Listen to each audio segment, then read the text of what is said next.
isn't it actually trying to hide the story of Avengers Doomsday? The truth is, they are telling us the whole plot right now, but they are doing it out of the order. For the past few weeks, the Russo brothers have been telling the fans that the recent clicks and previews are just teaser. They were being serious. Every scene, every leaked photo, and every short trailer is a piece of one of the big puzzles. The problem isn't that we don't have the information. The problem is that nobody is putting the pieces together the right way. Here's exactly what those 6 Avengers Doomsday teasers are hiding.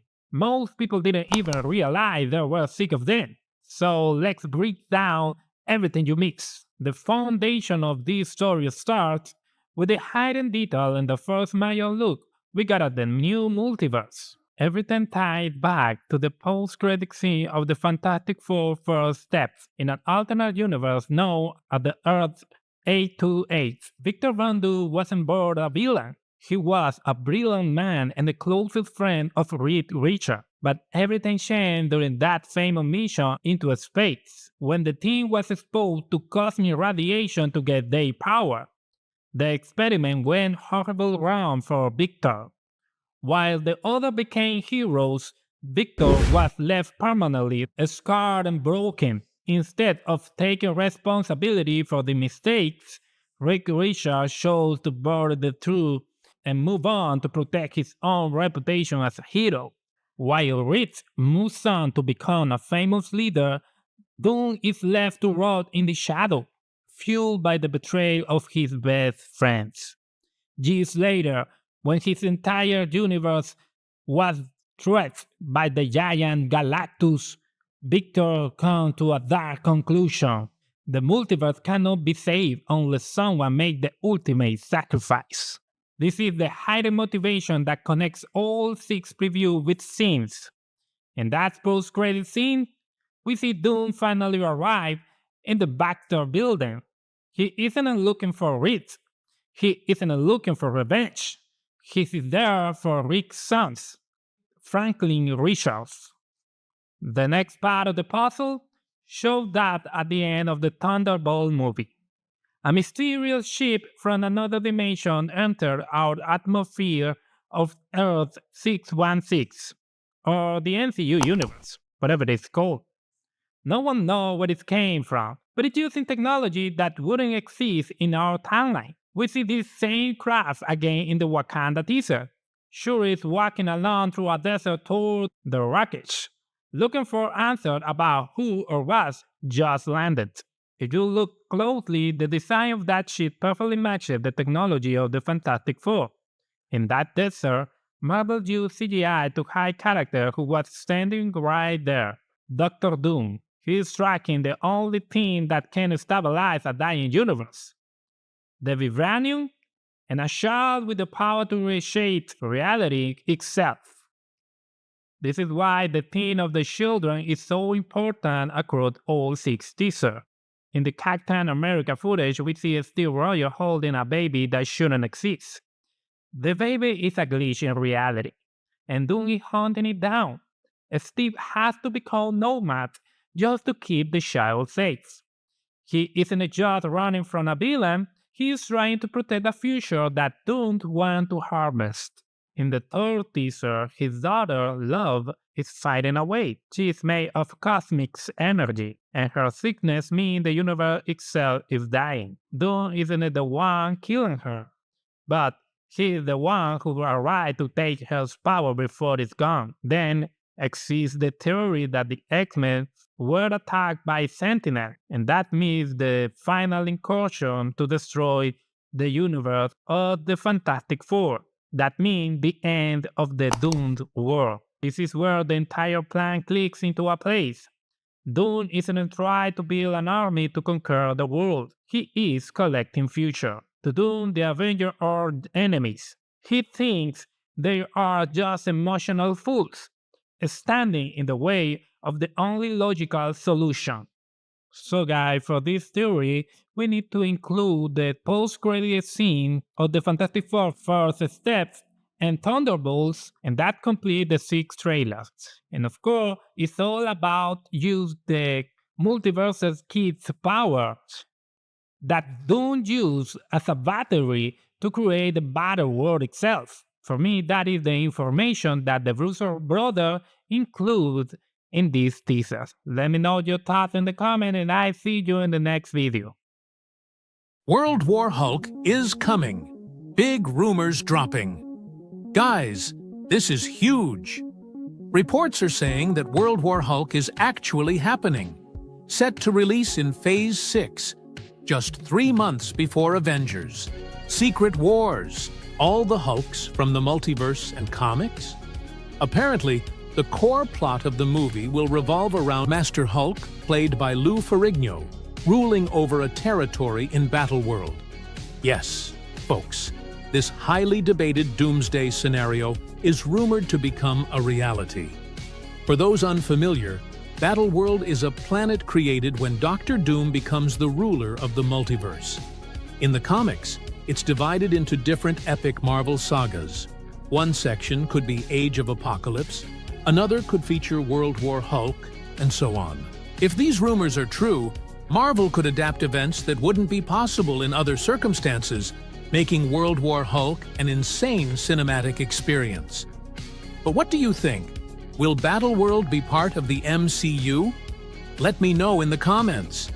And if you're enjoying this breakdown, don't forget to subscribe for more updates. Rumors are heating up. Here's what's being said. Mark Ruffalo's Hulk will transform into Immortal Hulk. Hugh Jackman's Wolverine will play a key role, assembling a team of mutants and Avengers to take down Master Hulk. The movie is set to redeem the image of Hulk and She-Hulk in the MCU. Which of these rumors excites you the most? And do you think this movie will actually happen? Let me know in the comments. Subscribe for more Marvel news and deep dives. But wait, Spider-Man 4 could also be part of Battleworld? It gets crazier.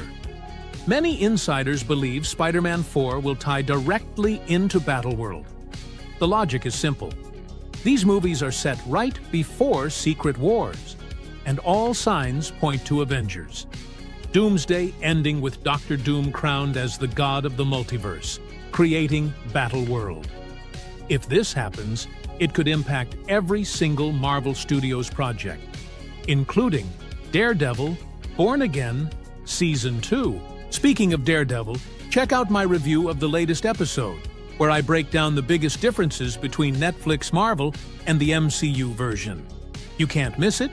Click here, and I'll see you there. This is insane.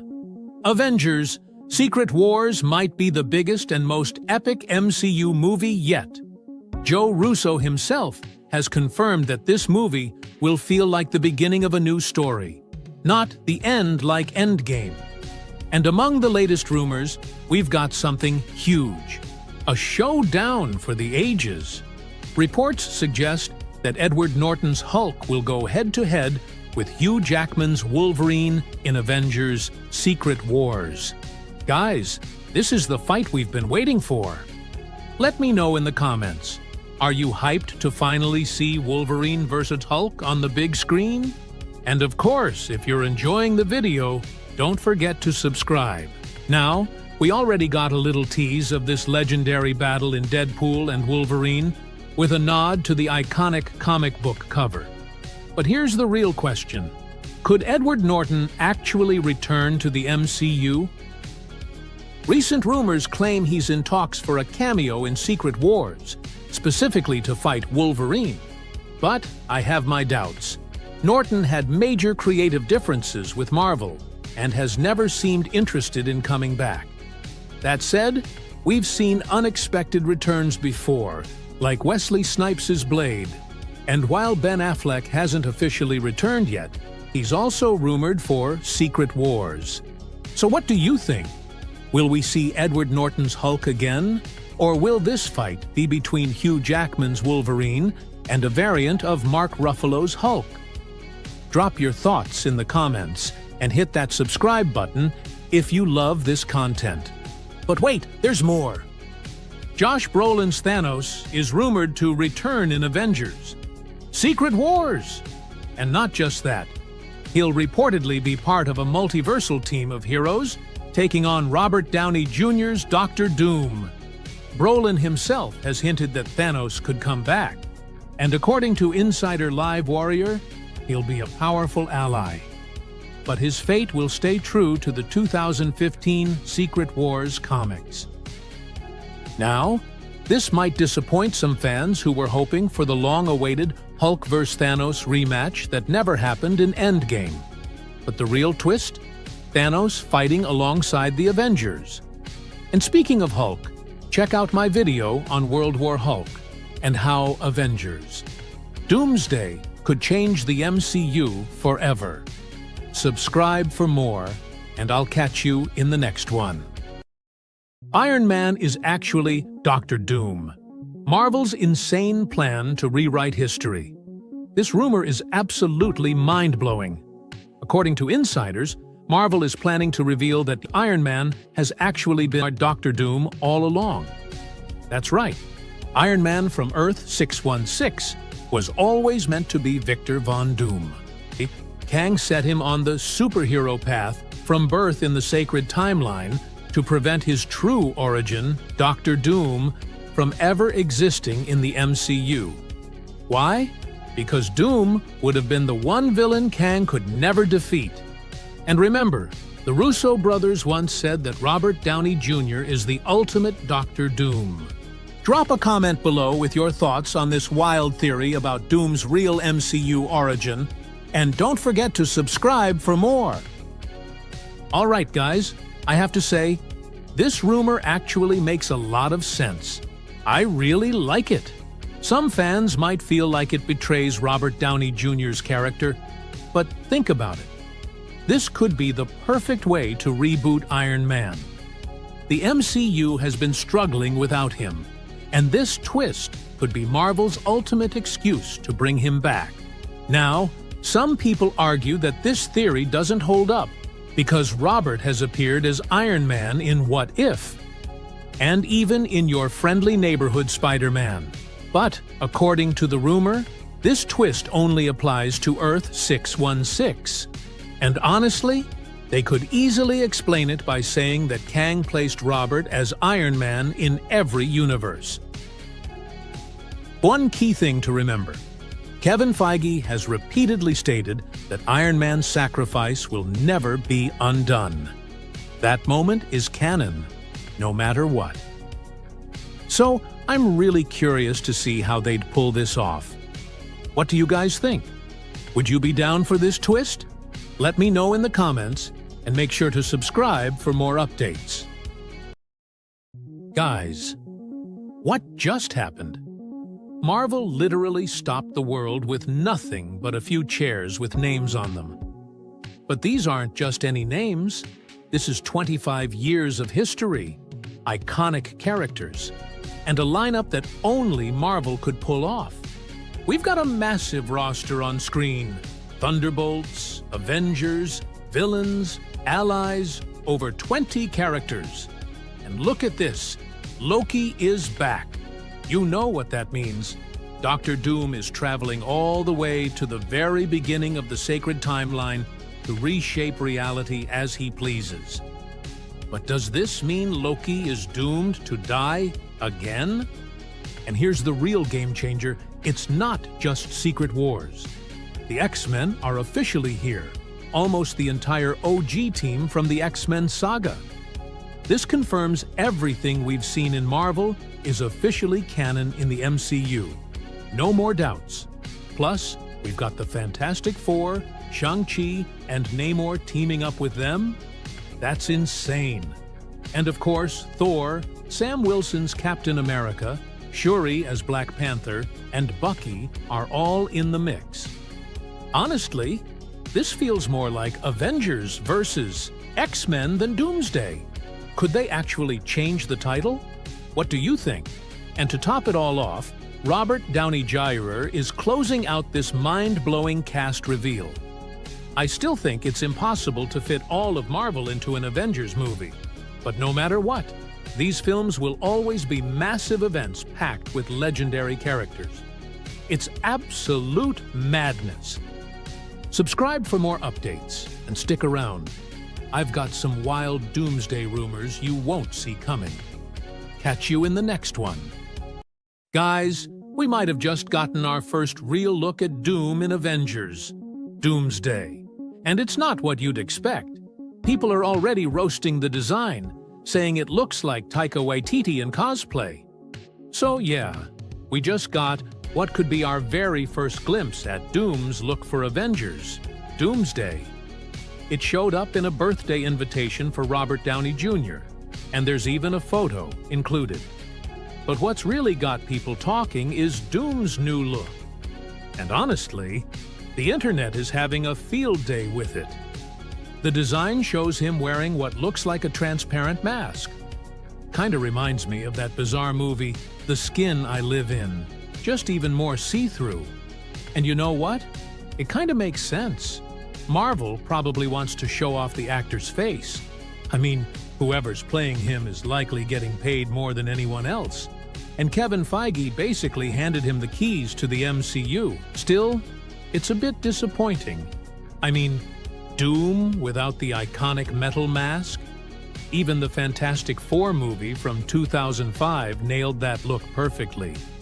Most of us were expecting something closer to an Iron Man-style mask, which would have made total sense. But nope, Marvel went with this design instead. Let me know what you think of this possible final look for Doom in Avengers, Doomsday. Is it fire or a total fail? Drop your thoughts in the comments. And don't forget to hit that subscribe button for more updates like this. The story of Avengers Doomsday isn't just another Marvel movie. It feels like the moment where everything changed. All the heroes we grew up with, all the legends we love, stepping into the fight that's bigger than anything we've seen before. And at the center of it all, Doctor Doom. Marvel just leaked the fuse. They gave us the first big signal of what's coming, and trust me, it's epic. In this video, we're diving deep into the new look, the details, and why Doomsday might become the movie that rewrites the Marvel Universe. But let's start with the moment we've all been waiting for, the first official look at Robert Downey Jr. as Doom. Marvel Shanghai dropped a massive light show for Avengers Doomsday, and man, it gave you a chill. We see Doom and he's strong, calm but powerful. Then he rises, cape floating, magic globe in his hand, with the mask on. Right after, flashes of the Avengers logo, Black Panther, the Fantastic Four, and even the X-Men. It felt like a message. This is bigger than just one thing. This is everyone. But here's the part that really hit me. For months, rumor says Robert's Doom will have a half transparent mask, so you could still see his face. And yeah, that makes sense where you're paying him millions. But what Marvel showed us now? Pure comic book energy. Dark, iconic, perfect, I love it! Still, the big question remains, will Doom keep the mask on through the whole movie? Or will Marvel pull a Tom Holland showing his face every chance they get? And that's not all, they also reveal more about the movie. The sides are set: Wakandans, Fantastic Four, Avengers, and the X-Men. Doom's throne, his magic, his symbol is all confirmed. Plus, the green rings that might connect straight to the multiverse. Remember, in Shang-Chi they said the rings were tied to something bigger. Now it all makes sense. Shang-Chi's role in Doomsday could be massive, because if those rings are the key, they might be the only way to travel across the multiverse. This isn't just a fight. It's the beginning of a war that could decide the future of the entire Marvel universe. So let me in the comments what you think, and I'm gonna let you my videos about all the rumors, theories, and all that kind of stuff related to Avengers Doomsday, and of course more about Spider-Man Brand New Day. See you there. Bro, did they just leak the main timeline of Avengers Doomsday? What good fan, welcome back to Wete Geek Club, I'm Wete and today we got some Y info from comic book that could reveal part of the Avengers Doomsday plot. This connects with my last video where I told you the trailer focused my look, but now we're going deeper like movie structure deep. But yo listen, this is still a rumor land, hype land, theory land, so you will see how my take can low-key challenge those parts, or at least make you think twice about them.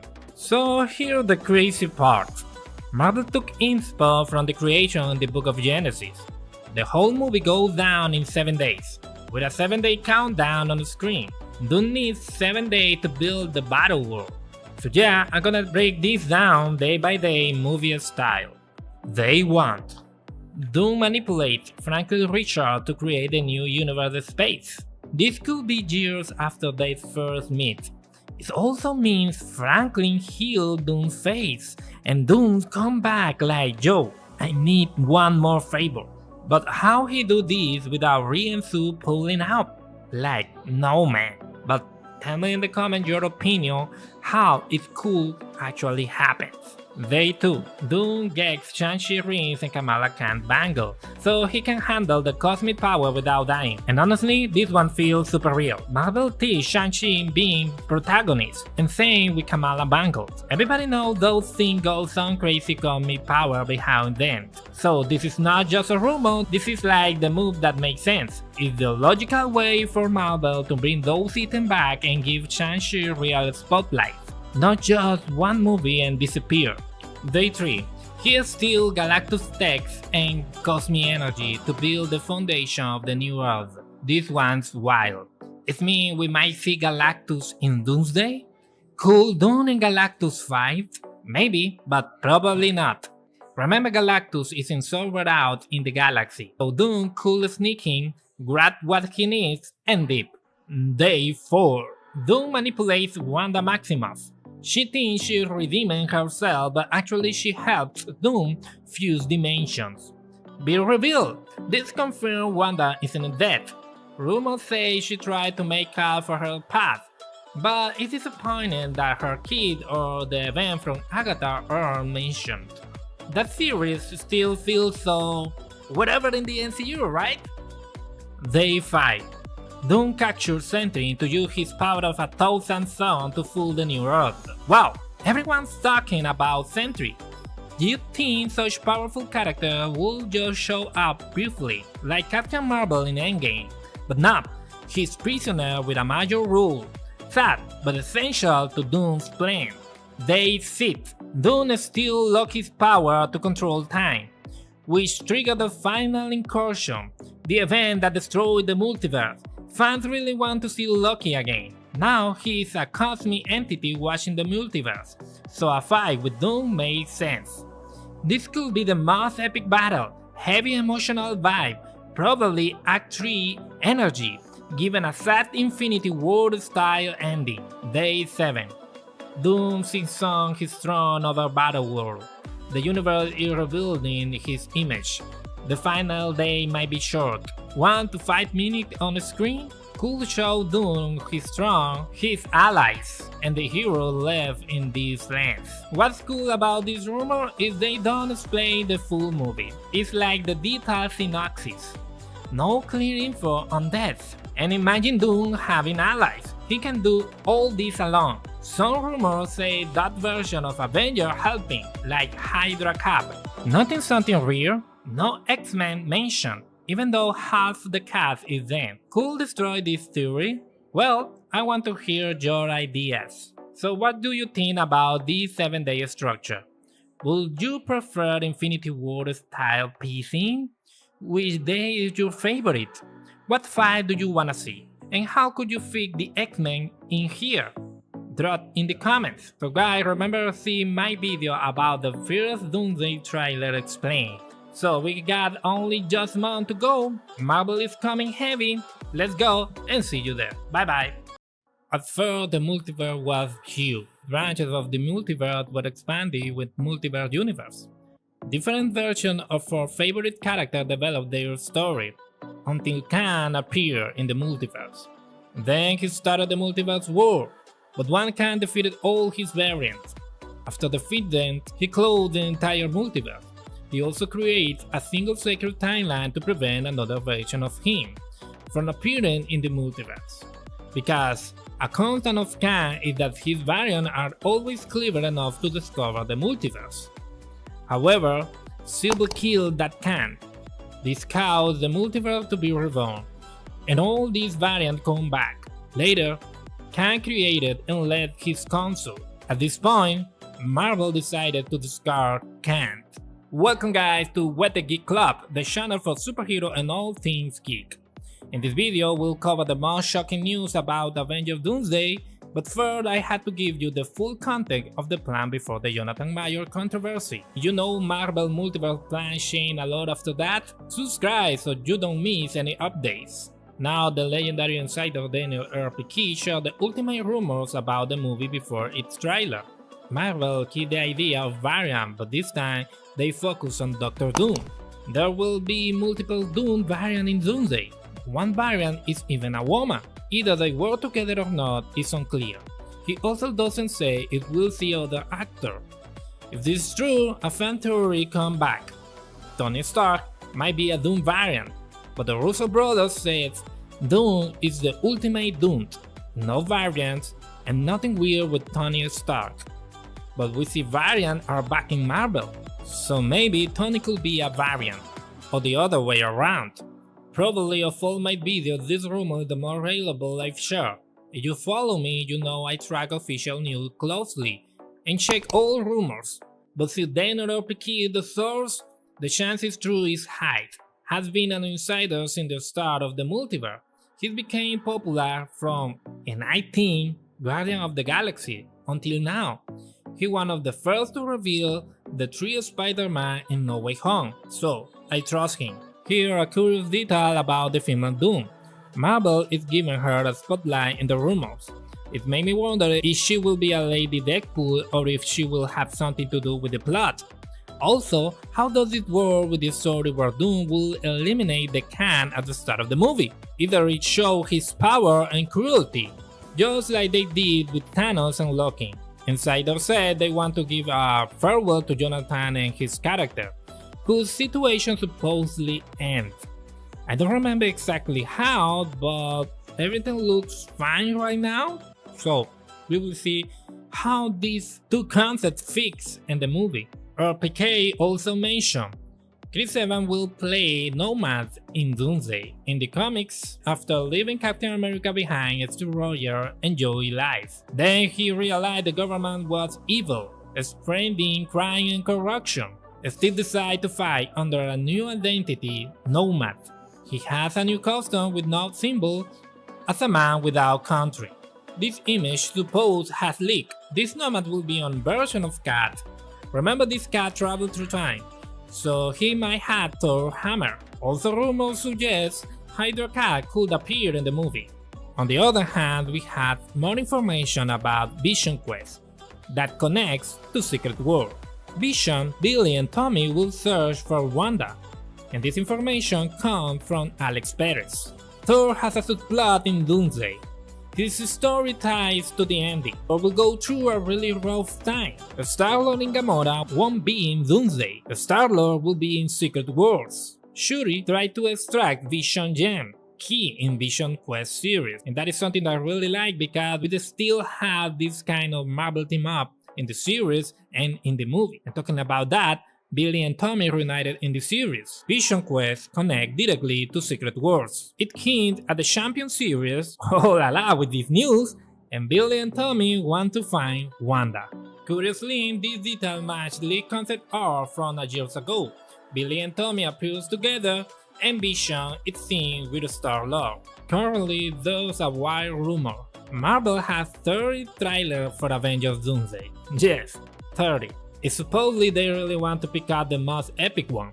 They want to show off a lot of Doom and make the audience fall in love again after the Marvel drop. Do you think they can make Doom unforgettable? Subscribe so do you miss the final choice. Check my previous videos, one about Doom possible origin according to the rumors, and my Welcome to Derry series, which is shocking everyone. Don't miss them. Hey guys, it's been a while since we had any big news from Marvel. Finally, we had some real info worth talking about. We got some hint about what we might see in the Avengers Doomsday trailer this December, plus some rumors about the movie that could change the entire future of the MCU. So, this is Wet the Gift Club and let's dive in. Alright, first up, these details come from Film Threat, and they said the trailer we saw wasn't 100% finished, but Marvel showed Doom in full. Down playing like a classic monster. His performance is like the Phantom of the Opera. Doom is tragic and tortured.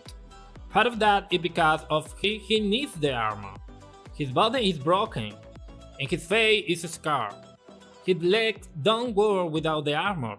Doom is 100% monster. He needs the suit to function.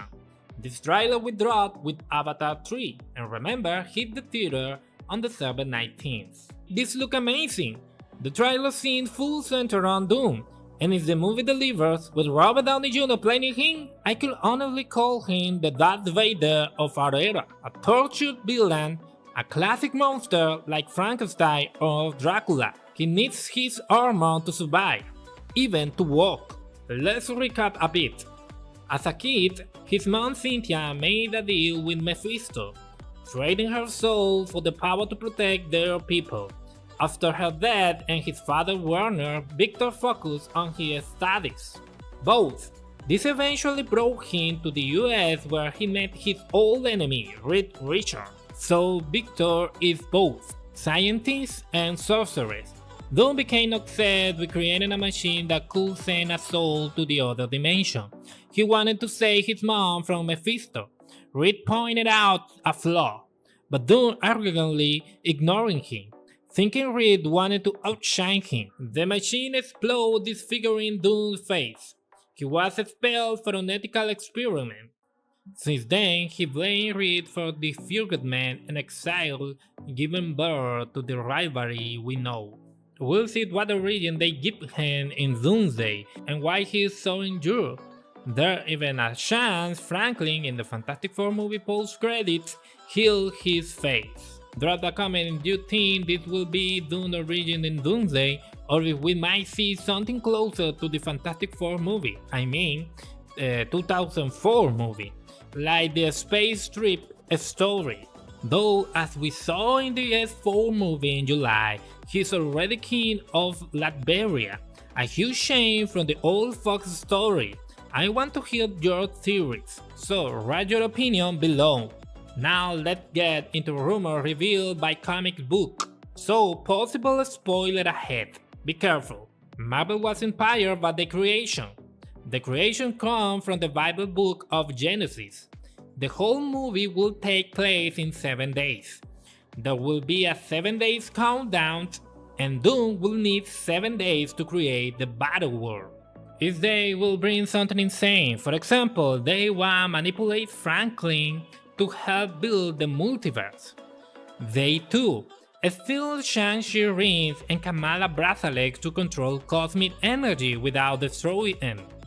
Later days, manipulate characters like Wanda, Sentry, and Loki. Day 7, Doom sits on his throne over Battleworld, the universe rebuilding his image.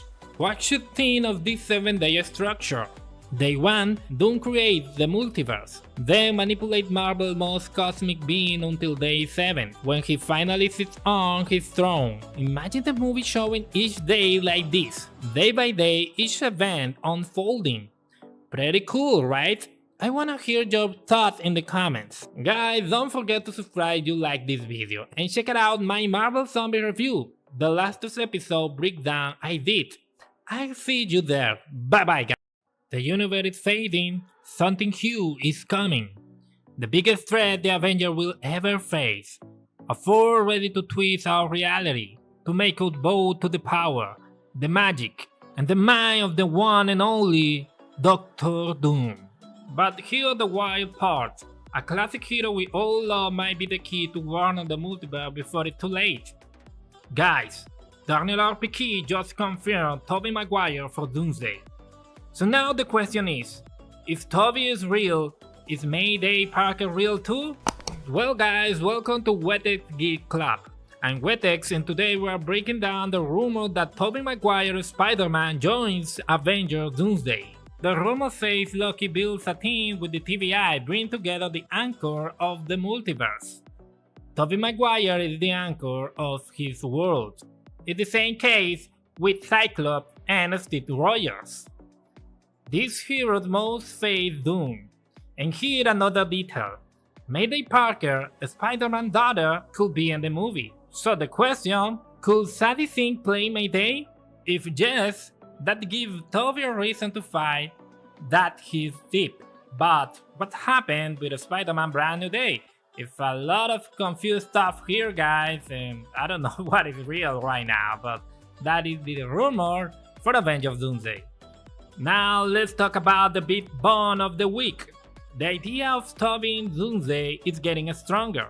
And honestly, this is insane. Everything points to this movie being some kind of Secret Wars Part 1. There are too many universal storylines happening.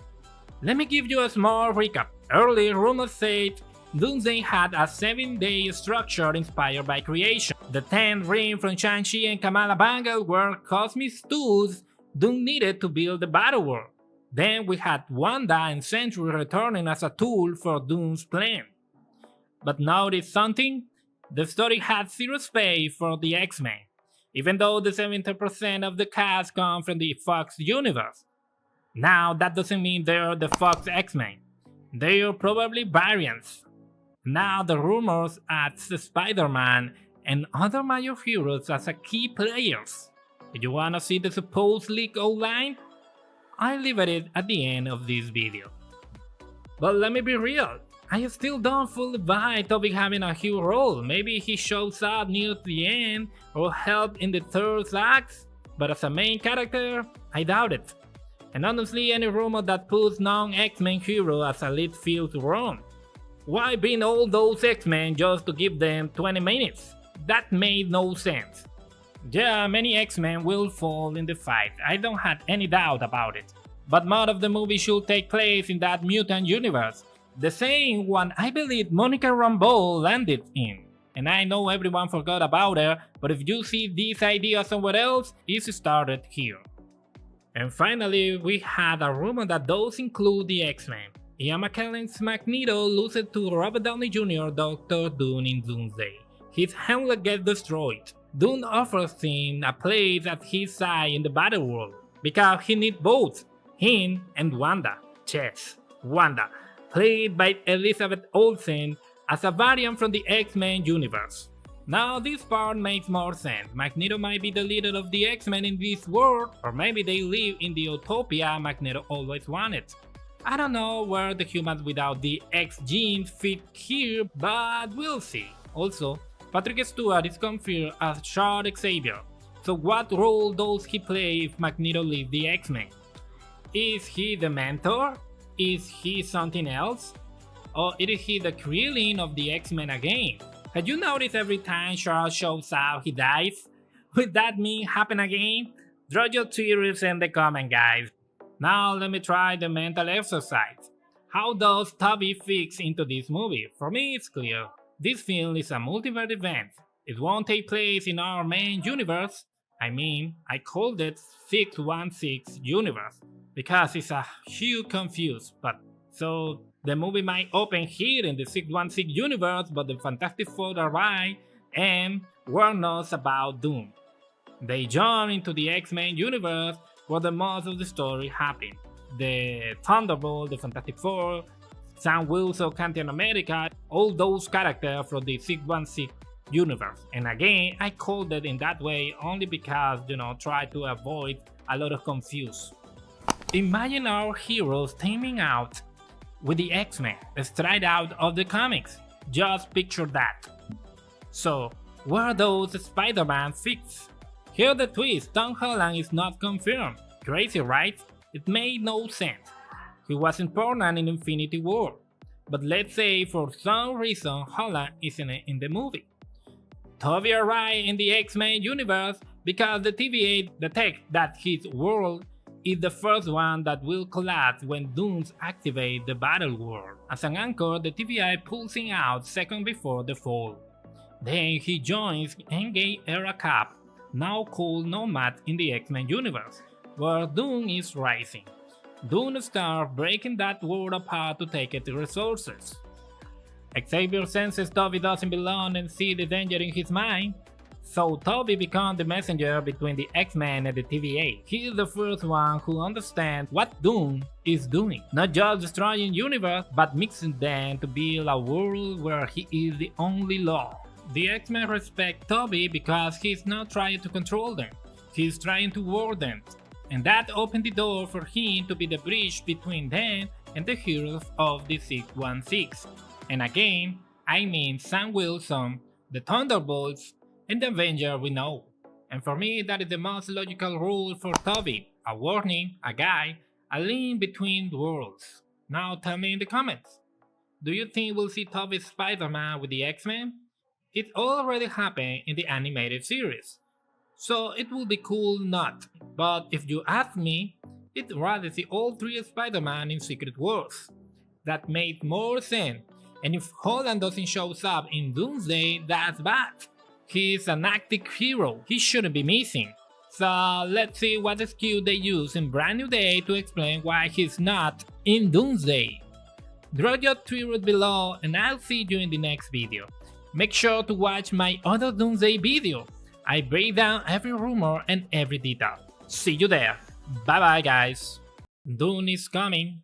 The biggest threat the Avengers had ever faced is closer than ever. Rumor has it, we'll see the first trailer of Avengers Doomsday when Avatar 3 premieres. But now, this whispers secret the biggest Doomsday rumor yet, the possible trailer description. Stick around because in this video I'll share the rumor trailer description that will leave everyone in shock. You won't believe that they keep secrets. Welcome guys to Wetex Geek Club, the channel where I talk about the latest in superheroes. I'm Wetex, and let's start with the info revealed by Comics Book. So these aren't just random rumors. Remember, there could be a slightly different version of the trailer. But let's see how much matches these scripts. Info from Comic Book. There are multiple trailers. This one is 1 minute and 48 seconds long. It starts with Doom's voice. Doom talks about his life, his struggle, and his pain. He's in a cemetery, raining. His face is hiding. Only his silhouette is visible. Cut to Professor X's school. The school is attacked by guards in green uniforms. A big explosion happened. Then Loki's voice. I had one hope left, and it's you. Thor appeared on a coast, probably the new Asgard. We hear Wakanda shouting in battle. Sam Wilson and Rick Richards look at the sky. Both have scared faces. Doctor Strange runs through a dark room, in what seems like another dimension. He sees two universes collide. Two planets get destroyed at the same time. Doom says, "At last, I free myself from this trap, an eternal and deadly trap." Doom looks directly at the camera. His face is scarred, burnt. The scar is in the center, worse on the left side. The Avengers Doomsday logo appears. Then a TVA portal. An old house appears. Steve Rogers and Peggy Carter leave the house. Okay guys, I tried to sound more epic, but actually the trailer sounds insane. Do you think? Well, but it's real? Here's my full breakdown. First, I'm surprised by the trailer length, almost 2 minutes. But hey, the first Superman trailer was the same, so I guess it's fine. I expect more of a teaser first, but Marvel is going all in now. Starting with Doom made sense. He is the main attraction. And how did the X-Men give the trailer credibility? It would be weird not see them when they make up 70% of the cast. In certain detail, Doom attacks Short Xavier's school. Another rumor says Magneto leaves the X-Men and may also be defeated. I find fun imagining Doom leading a green uniform squad. Power Ranger maybe? Everything is fine until Loki appears. Okay, sure, some unannounced character will appear, But in the trailer, not sure. Many rumors forced Loki into the story. Honestly, I see him appearing in the third act, after Doom's win and set out his battle war. That when he said, I had one hope left. Loki realized too late how bad things got. Loki is a cosmic level being now, like a god among gods. Showing in early is odd, but Marvel is pushing cosmic level character like Galactus in Fantastic Four. Seeing Thor and Loki together is suspicious. Who imagined that meeting? I mean, in Avengers Doomsday, because in Secret War it's obvious it's gonna be there. But in Doomsday, I don't know. A headlight. Sam Wilson and Rick Richard teaming up. That is cool. Even if Sam as a leader is debatable, it makes sense. I think there was a minor civil war backstage with the Thunderbolt trying to be the new Avenger. Sam takes the lead. Doctor Strange proved this is a multiversal story, like Deadpool and Wolverine, not a Thunderbolt movie. It feels like a mix of Infinity War and Deadpool and Wolverine, with many heroes on separate missions against villains. And the X-Men universe chaos. I mean, comic booky. Super comic booky, and that is exciting. Doctor Strange likely guides us through these multiversal events. Secret Worlds, collision of worlds. Besides, Dune explains some of his story too. A deadly trap? What did it mean with this statement? Weird. Even in Fantastic Four, Sue didn't know about this trap. The line, you know why I'm here, suggests Dune if after a specific people or thing for his plans. And here the risky part. Dune's scarred fate at the start is terrifying. Because at the beginning they talked about use a transparent mask with this kind of weird look. I mean, that was something is exists and now is AI. Because you know the face selling ticket is Robert Downey Jr. and with this aspect you can see his face. But the rumor said they will dare to scar his face fully. I don't know. I mean, I hope so. It would be insane singing like that in Avengers Doomsday. And after in Secret Wars, look his face restored. I don't know. Comment below what you think. It would be incredible to see Dune original comic suit, fully comic accurate, and they actually keep the scar look. I mean, it's gonna be awesome. The final thing at Captain America House also seen AI generated. We'll see if Marvel really dare to show Cat like this. So that's my honest take. Points I think are real, points that might be fake or ridiculous. Now, no Thunderbolts, very suspicious. Comment below what you think we'll see in the trailer. Which parts sound real, which don't. I'll read you them all. By the way, check out this insane video hearing that Tobey Maguire Spider-Man returning in Avengers Doomsday. See you there. The God of Thunder is preparing for the fight of his life. With a heart torn between fear and hope, Thor turned to his father with one final prayer. Protect him, guide him, and let him live long enough to see his daughter again. The multiversal showdown is finally here. Can Doctor Doom actually take down a god? The answer might lie in Thor's own fear. In the moment, even the mighty God of Thunder is fall to his knees in prayer. Today we got an exclusive leak of the second teaser of Avengers Doomsday, and it changes everything. But what actually happening at Marvel right now? Is this a genius marketing play or a genuine security breach? I want to hear your theories in the comments. This teaser, which was originally scheduled for next week, focuses entirely on Thor, and it just leaked online. In the clip, we hear Thor say, "Of all the crowns, the realms, and the pride, I ask for none. Father, hear your son. I am worthy of life, yet I beg you to let me the thread extend. Not for thunder, not for the war. Just let me stay long enough to see my love once more." Remember, his adopted daughter Love literally carries of the power of eternity. Now, what's weird is that this is a pure audio leak. Usually, leaks out those globally recorded on potato videos like the Steve Royal teaser we saw earlier. It's pretty rare to get audio like this, And even though this version is a bit noisy, the dialogue is crystal clear. Interestingly, in Sword and claiming Thor appeared in his unworthy form, complete with a golden arm. Now that's a bit confusing, since we haven't seen that transformation on screen yet. Could we rule it out? Maybe. But imagine if Doom is the one who takes Thor's arm, leaving him feeling unworthy of the Mjolnir once again.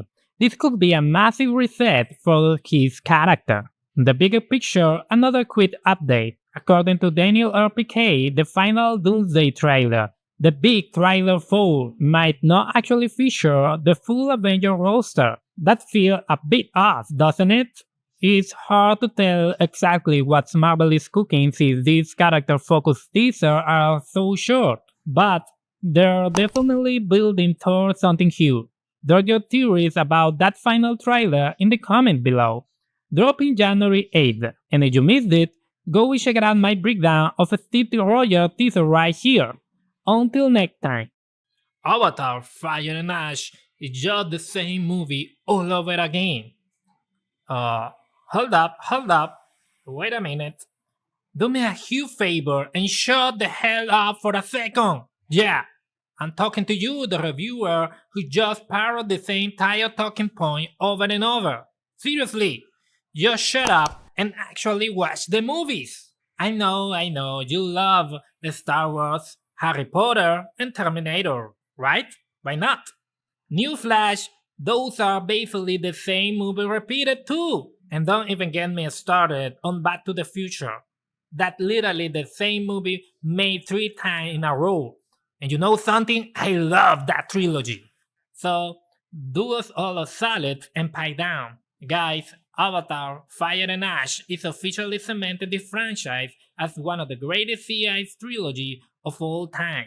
I'm just gonna say it, this third installment is a straight out 10 out of 10. It's peak entertainment, it's a blast to watch, and honestly, it's pretty easy movie to break down. It's a third hour sit. The first hour is super solid, it establishes the new status quo perfectly, unlike the weight of the water. And this is a direct continuation, we're jumping right back into the thick of it. Neytiri is grieving her son. Loak is drowning in a survivor guild over his brother. Kitty and Spider are getting way closer. And Sully, he is the only one with any common sense, trying to figure out how to take down high-tech mechs and heavy artillery using basically sticks and stumps. Now, the second hour get a bit heavy, at least for me.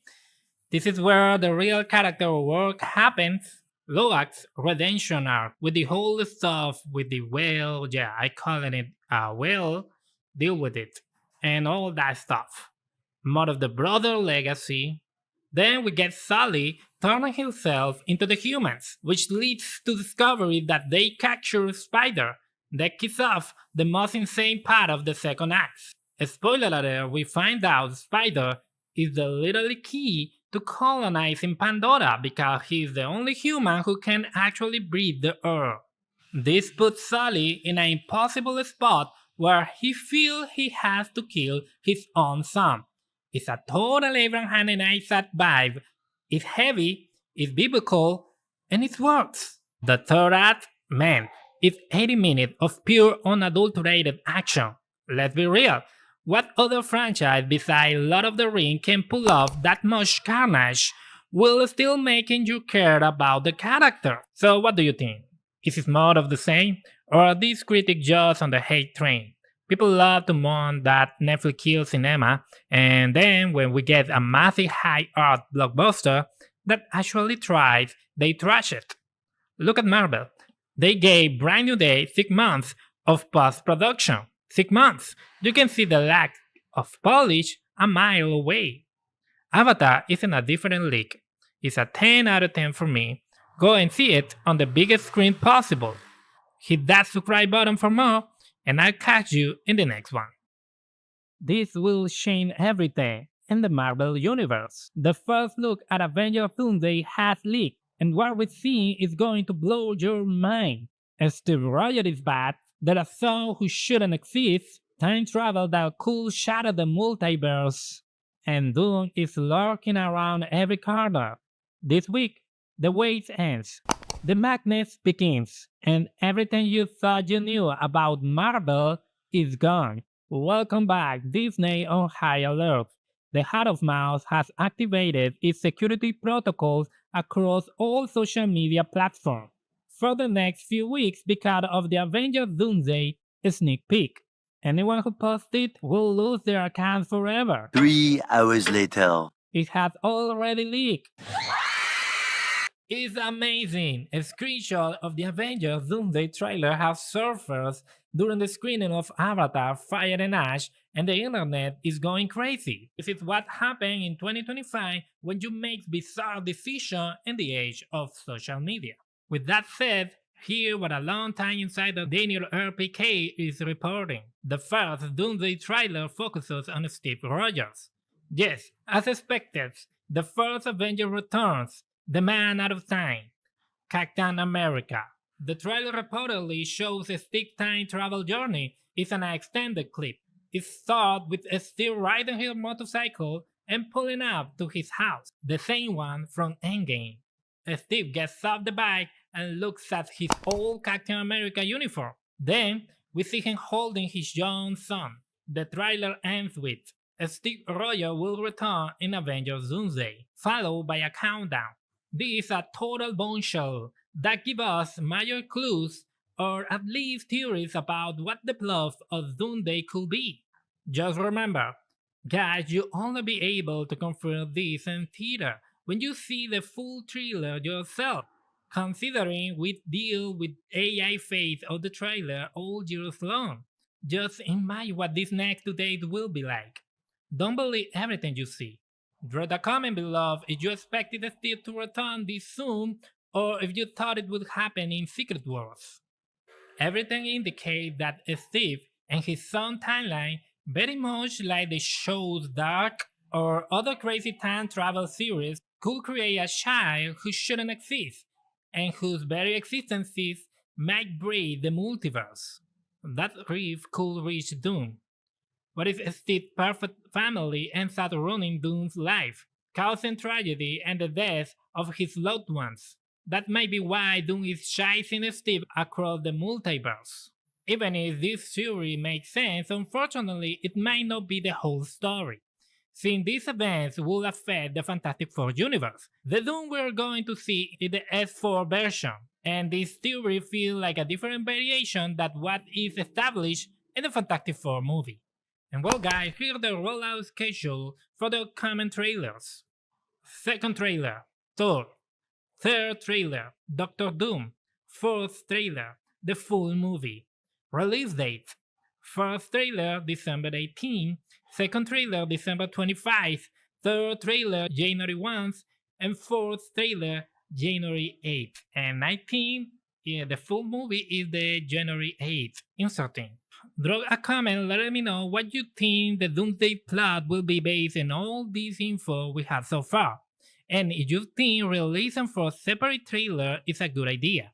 Personally, I think it's kind of silly. They could have just released a standard trailer and a few unique sneak peeks attached to Avatar, instead threatening people while letting it leak anyway seems like one of the biggest blunders in cinema history, especially since it undermines such an epic production like Avatar. I'll be reading your comments. Subscribe for more news, leaks, and theories about Avengers Doomsday. See you in the next video. The God of Thunder is preparing for the fight of his life. With a heart torn between fear and hope, Thor turned to his father with one final prayer: protect him, guide him, and let him live long enough to see his daughter again. The multiversal showdown is finally here. Can Doctor Doom actually take down a god? The answer might lie in Thor's own fear. In the moment, even the mighty God of Thunder is fall to his knees in prayer. Today we got an exclusive leak of the second teaser of Avengers Doomsday, and it changes everything. But what actually happening at Marvel right now? Is this a genius marketing play or a genuine security breach? I want to hear your theories in the comments. This teaser, which was originally scheduled for next week, focuses entirely on Thor, and it just leaked online. In the clip, we hear Thor say, "Of all the crowns, the realms, and the pride, I ask for none. Father, hear your son. I am worthy of life, yet I beg you to let me the thread extends, not for thunder, not for the war. Just let me stay long enough to see my love once more." Remember, his adopted daughter, Love, literally carried of the power of eternities. Now, what's weird is that this is a pure audio leak.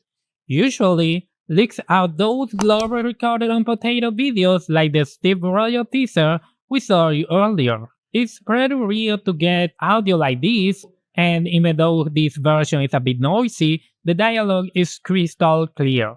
Interestingly, in Sword I'm claiming Thor appeared in his unworthy form, complete with a golden arm. Now that's a bit confusing, since we haven't seen that transformation on screen yet.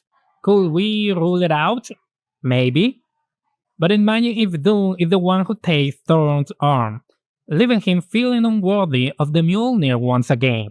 This could be a massive reset for his character. The bigger picture, another quick update. According to Daniel RPK, the final Doomsday trailer, the big trailer 4, might not actually feature the full Avenger roster. That feels a bit off, doesn't it?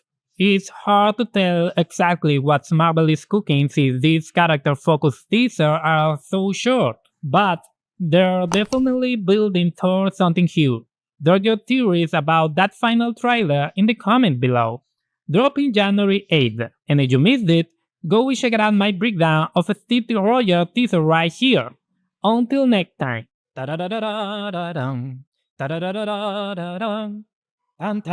Let's go! The X-Men are back. Magneto, Xavier, and Cyclops, the legend who defined our childhoods, still had one more story to tell. But honestly, it's probably not the story you were expecting. Marvel just dropped the third leak teaser for Avengers Doomsday, and everything is pointing toward a dark tragic and a total collision course. The X-Men versus Doctor Doom. And today's video I'm breaking down every single frame of this teaser. The hidden Easter eggs, the shifting tone, and why this might be the most brutal fate and the mutants have ever faced in the MCU. What's up guys? I'm Wetex. Before we dive in, I want to wish you all a happy new year and nothing but blessing. There's no better way to close out 2025 than with a massive reveal like this. So if you're a die-hard Marvel fan, hit that subscribe button right now, because we are going straight into the teaser. The teaser kicks off with these haunting piano notes, a clear nod to the X-Men 97 theme. Then we hear Magneto, though some leaks say it might be Charles, dropping this headline: "Death comes for us all." That's the only thing I know for sure. The question isn't whether you're ready to die, but who you will be when you finally close your eyes. We see Magneto with long hair, Professor X wheeling through a desolate X mansion, and a king chess piece levitating in the mid-air. And there's a shot of Eddie and Charles holding hands, with Charles wearing a blue suit featuring a black and red X. It's emotional, but it feels heavy. Then we see Cyclops in a forest. He rips off his visor and lets out a massive optic blast into the sky, absolutely screaming. Some shots suggest this is happening at the ruins of the mansion, and if you look closely, you can see the legs of a sentinel right behind him. The whole vibe is straight up horror. It's unsettling, especially the scene centered on Scott. And this is where I had to be real with you guys. I'm a little conflicted.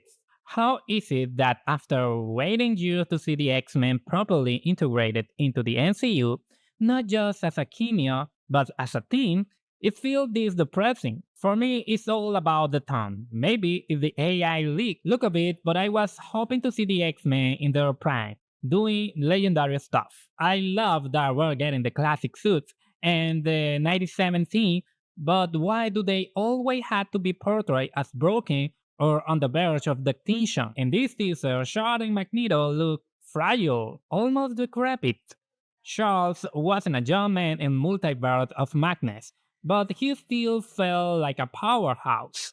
That battle with Wanda had the kind of presence. And I know they'll eventually face Doom and things will get epic. That's why they're in the movie in first place. But for a first impression, I wanted to see their power, not just their vulnerability. It's like James Gunn introduced Superman by showing him bleeding and defeated for the whole thriller. It's a bold choice, but I'm not sure it's the right one. Now let's talk about Cyclops. Setting aside the meme that Scott never does anything or just died immediately in live action, he's never really felt like the leader in the movies. Wolverine always stole that spotlight. Thankfully, he finally got the iconic suit, which looks incredible, but again, the setting is just apocalyptic. That line about death coming for us all feels like a death sentence for the team, especially for Scott. It felt like we're watching the moment the X-Men lose to Doom. That shot of him unleashing his power without the visor, that's a direct callback to some of the most iconic panels in comic history. So where do the X-Men fit into the bigger picture? Here's the theory. Rumor has it Robert Downey Jr., Doctor Doom, will personally destroy the X-Mansion during a showdown with Magneto. We're hearing that other mutants like Mystique and Gambit are part of this team too.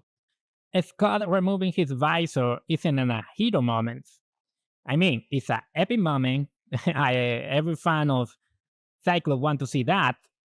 But it's a last stand in the ruins. And what about those Sentinels?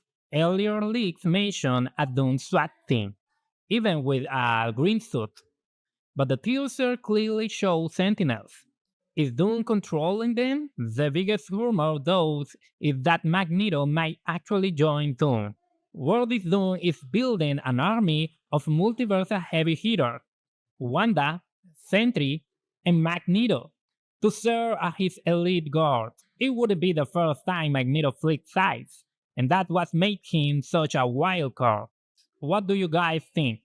Do you love this dark gritty look, or were you hoping for something more superheroic? I don't mind seeing them humble, but I still want them to feel like icons. Let me know your theories in the comments. Why is Doom hunting the X-Men across the multiverse? Make sure to subscribe for more and stay tuned for my breakdown of that leaked Thor teaser. And guys, Happy New Year, God bless you, and I'll catch you in the next time. Bye bye guys. A queen has a duty that goes beyond her as an individual, that goes beyond her dreams, the duty to protect her people. What's up guys, the full trailer for Avengers Doomsday just dropped, and Wakanda is officially back after the events of Wakanda Forever. Shuri and Baku and Namor are returning to face a threat so massive that it's forcing the people of Talocan and the Wakandas to join forces. We're talking about a threat unlike anything they've ever seen, one that even going to require some multiversal help. Welcome back to Wete Geek Club guys, I'm Wetex, and today's video I'm breaking down everything we know about this 4th Avengers Doomsday teaser, which is officially set to premiere next week. So the trailer opens with Shuri and M'Baku trekking through a desert with a courier right behind them. Shuri says, I had lost all my loved ones. The king has a duty to prepare our people for the afterlife. I had my own. Then we get some shots of Namor exploring a brand new look, along with Namora. We also see M'Baku introducing himself to Ben Grimm. I am M'Baku of Wakanda, to which Ben replies, I'm from James Street, between Brown and Grant. The teaser ends with Shuri boarding a Wakanda ship and striking the iconic Wakanda Forever pose. So let me know down in the comments, what do you think of this full teaser? Do you dig it? Or was it a message for you? Be real with me. And alright, we need to be realistic. Look, we all know the X-Men trailer was easily the most epic one so far. But I want to talk about the hype and lows of this new one. The good, we're getting the incredible mix of characters straight out fan service. You got Marvel giving us a team up between Wakanda and the Fantastic Four. Since Shuri intellects paired with Sven, I'm hyped to see how that dynamic plays out. Now, keeping in mind, people often say these teasers are just a promotional material and might not even be in the final cut. Drop a comment if you think this is a legit news leak or just another theory like the insider are claiming. The bat? Honestly, I think Marvel messed up the release order. Some sites were saying they had up to 7 teasers ready, but I bet my money this is the last one. The fourth and the final teaser before we get the full-blown trailer during the Super Bowl in February. So why ain't done such a low-key note? I would close things out with that epic X-Men trailer. That one featuring the return of the actor we actually love. That teaser clearly generated way more buzz than the Wakanda in Namor. Don't get me wrong, they look great. I love that they're leaning into the theme of grief and the pain Shuri is still carrying. Even after meeting her nephew, she still hasn't moved past those two massive losses. But she is still the queen. She is still the Black Panther. And Namor, that look is straight out of the Civil War comics. It's incredible. I love it. We already know how powerful he is from the last movie. But here it feels like he is coming in a full strength. Aside from that, the teaser is pretty chill. It leaves me wondering what are they doing in a desert when these characters are all about the jungle and the oceans. That underwater mystery is actually what intrigues me most, even more than them meeting the Wakandans, which is saying a lot. But yeah, guys, even though it's interesting, it's not exactly epic. It doesn't leave you with that desperate must-see hype the X-Men teaser give us. It feels like a bit of a step back, something much quieter. Plus, it lacks context. The Captain America teaser showed us an evolution, a legacy.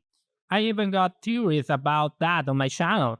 The Thor teaser showed him as a father, fearing death for the first time, and showing actually terror Thor Doom. If you're a fan of those characters, those teasers were insane. But this one, it feels like there's zero context, other than Shuri headspace. So yeah, that's my take. It feels like this is the weakest trailer of the bunch. It's cool, but it lacks the emotional weight that the other had. And obviously the other had those big name returns. I think even a small skirmish would boost the hype, like Namor versus the Thing, or M'Baku fighting Ben because he thinks he's alive with Namor. That would give it the punch it's missing. But what do you guys think? Do you agree with me? On the bright side, we'll see if we get one more surprise. You can forget about those 6 or 7 teaser rumors, I wouldn't throw those. But one teaser showing Doom or something big wouldn't be crazy. Only time will tell. Honestly, this feels like the wrap up for the Doomsday teaser until we get more news or leaks in the coming weeks. Anyway, if you enjoyed the video, make sure to hit that subscribe button for more. I'll leave you with another Avengers Doomsday video right here that I'm sure you love. Catch you in the next one.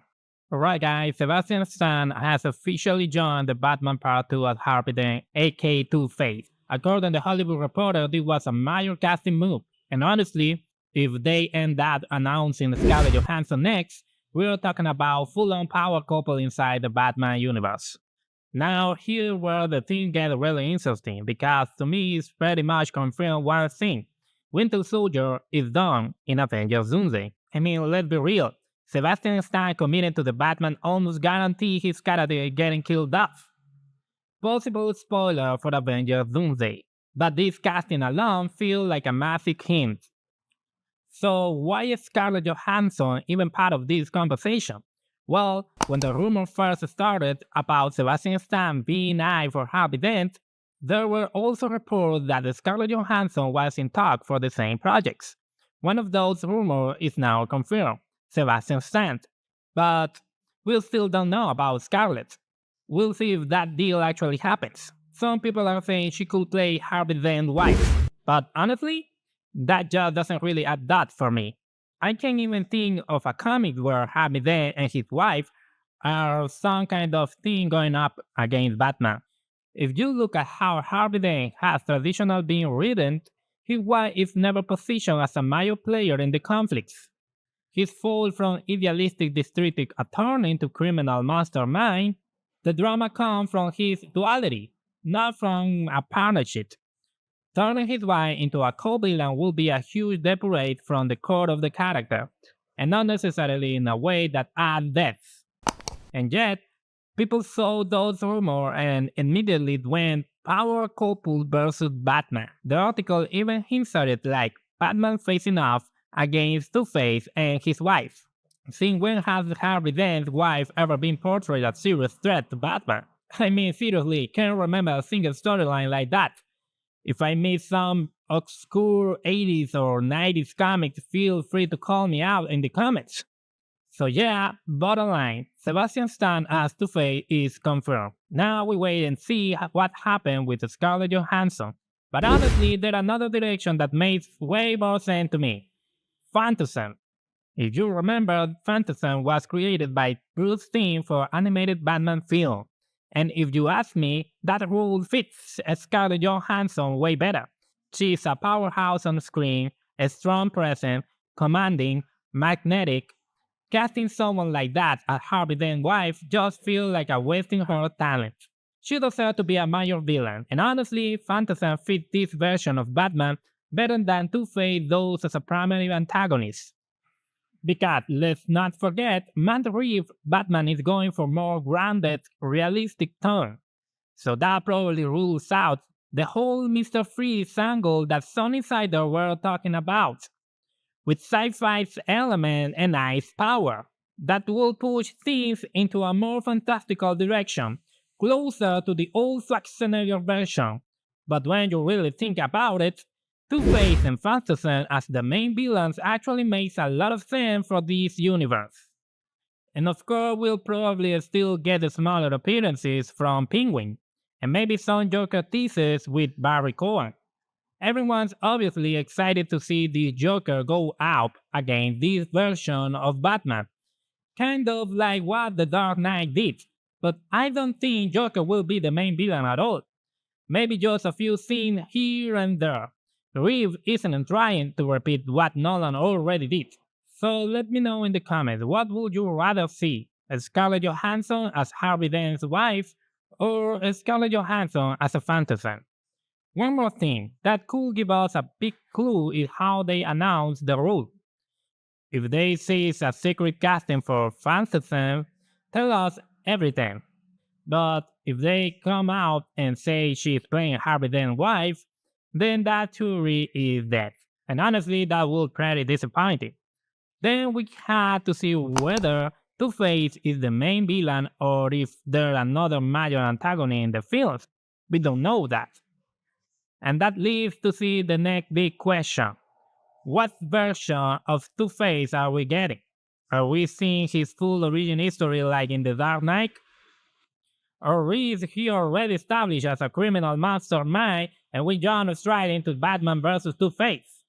Kind of like how the Penguin showed the rise and then the power shift. So well, had to see what direction Matt Reeves chooses, origin story or full-on conflict right from the start. And according to Entertainment Weekly, the hype around the script is very real. Insiders are calling it explosive, truly unique, and even saying it has the movie of the year potential, with a real shot at crossing the $1 billion mark. That kind of buzz doesn't usually come from a slow burn setup movie.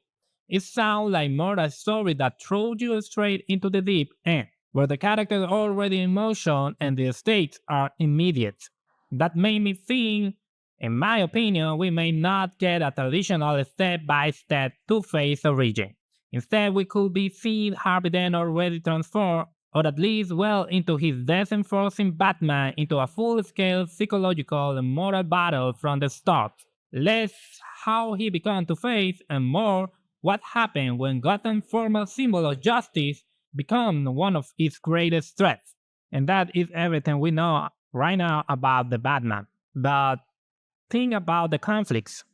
Remember that James Gunn has confirmed that Pattinson Batman won't be part of the main DCU, saying this version doesn't fit his larger universe. That means we're heading toward two Batman on the big screen. One in the DCU alongside Superman, and one in Matt Reeves' standalone Elseworld universe. Whether fans like it or not, comparisons are inevitable. And here's the real pressure point. If the Batman Part 2 becomes the phenomenon people are predicting, audiences are going to want more Pattinson, more Reeves, more of this darker grounded Gotham. That puts the new DCU Batman in a brutal position from day one. Who's the better actor? Which movie is better? Who wins at the box office? Andy Muschietti has an uphill battle no matter what. So the question is DC being bold running to Batman at once? Or is this massive strategy mistake? Let's talk about it in the comments. So guys, thanks for watching, subscribe for more DC and Marvel news, and of course theories, analysis and whatever, and see you in the next one. Bye bye guys. This will change everything in the Marvel Universe. The first look at Avengers Doomsday has leaked, and what we see is going to blow your mind. As Steve Rogers is back, there are some who shouldn't exist, time travel that could shatter the multiverse, and Doom is lurking around every corner. This week, the wait ends, the madness begins, and everything you thought you knew about Marvel is gone. Welcome back, Disney on high alert.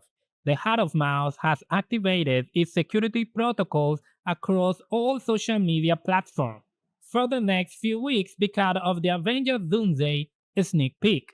Anyone who posts it will lose their account forever. 3 hours later. It has already leaked. It's amazing! A screenshot of the Avengers Doomsday trailer has surfaced during the screening of Avatar, Fire and Ash, and the internet is going crazy. This is what happened in 2025 when you make bizarre decisions in the age of social media. With that said, here what a long-time insider Daniel RPK is reporting. The first Doomsday trailer focuses on Steve Rogers. Yes, as expected, the first Avenger returns, the man out of time, Captain America. The trailer reportedly shows a Steve's time travel journey is an extended clip. It starts with Steve riding his motorcycle and pulling up to his house, the same one from Endgame. Steve gets off the bike and looks at his old Captain America uniform. Then, we see him holding his young son. The trailer ends with Steve Rogers will return in Avengers Doomsday, followed by a countdown. This is a total bombshell that gives us major clues or at least theories about what the plot of Doomsday could be. Just remember, guys, you'll only be able to confirm this in theater when you see the full trailer yourself. Considering we deal with AI face of the trailer all years long, just imagine what these next 2 days will be like. Don't believe everything you see. Drop a comment below if you expected Steve to return this soon or if you thought it would happen in Secret Wars. Everything indicates that Steve and his son timeline, very much like the show's Dark or other crazy time travel series, could create a child who shouldn't exist and whose very existence might breed the multiverse. That grief could reach Doom. What if Steve's perfect family ends up ruining Doom's life, causing tragedy and the death of his loved ones? That may be why Doom is chasing Steve across the multiverse. Even if this theory makes sense, unfortunately it might not be the whole story, since these events will affect the Fantastic Four universe. The Doom we're going to see is the S4 version, and this theory feels like a different variation than what is established in the Fantastic Four movie. And well guys, here's the rollout schedule for the upcoming trailers. Second trailer, Thor. Third trailer, Doctor Doom. Fourth trailer, the full movie. Release date, first trailer December 18, second trailer December 25, third trailer January 1, and fourth trailer January 8. And 19, the full movie is the January 8th inserting. Drop a comment letting me know what you think the Doomsday plot will be based on all this info we have so far, and if you think releasing for a separate trailer is a good idea. Personally, I think it's kind of silly. They could have just released a standard trailer and a few unique sneak peeks attached to Avatar, instead threatening people while letting it leak anyway seem like one of the biggest blunders in cinema story, especially since it undermines such an epic production like Avatar. I'll be reading your comment. Subscribe for more news, leaks, and theories about Avengers Doomsday. See you in the next video. Alright guys, we finally have the new trailer for Daredevil. But I gotta ask, does anyone actually care about the Devil of Hell Kitchen anymore? To be honest, it feels like there's zero buzz around the show, even less than for Wonder Woman, which drops tomorrow or tonight. You want to be more specific. Actually, I think Marvel released the trailer only to boost Wonder Woman, but for some reason, it just not landed the way it should. Look, Matt Murdock will always have his die-hard fans, but I wonder if the backlash from the previous season ended up killing the hype for the general audience. You know, those hate attacks that are so trendy right now. Remember the Stranger Things? Well, not everyone hates the series for that. But last season of Daredevil wasn't that bad. If you remember, even though it was controversial, some massive thing happens. Spoiler alert, Foggy died. Bullseye escaped. Punisher was captured, and Wilson became mayor, seizing absolute control of the city and not allowing superheroes. It was a total game changer. The only thing I'm a bit fuzzy on is what happened after the Muse attacked Matt's girlfriend. I know she was traumatized. Did he just push her away? Or she did it? I don't remember. Now Karen's back, but their dynamics feels off, especially since they seemed so distant before. But right now, the trailer starts with they as a couple falling in love, so was a little bit strange, at least to me. My overall impression is that no one is talking about this show. It's a shame. Disney hasn't found that clip that made the Netflix era so iconic. But honestly, even if nobody is talking about it, even if the viewer aren't there, I'm still going to talking about it. Because this is my channel.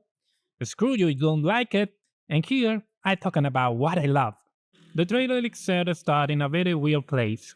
Last season ended on a Stranger Things level cliffhanger, pure chaos, and Fist holding the city in a chokehold while Max whirls from the shadows.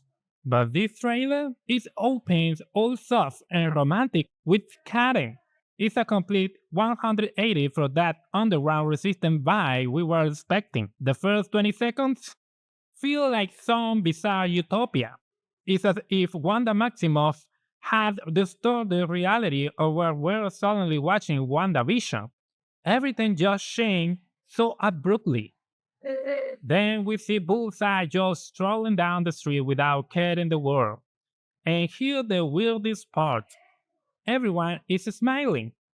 Everything looks perfect and honestly, so unsettling. Even the marble thumbnail at the video shows Matt Murdock laughing. Everyone is laughing.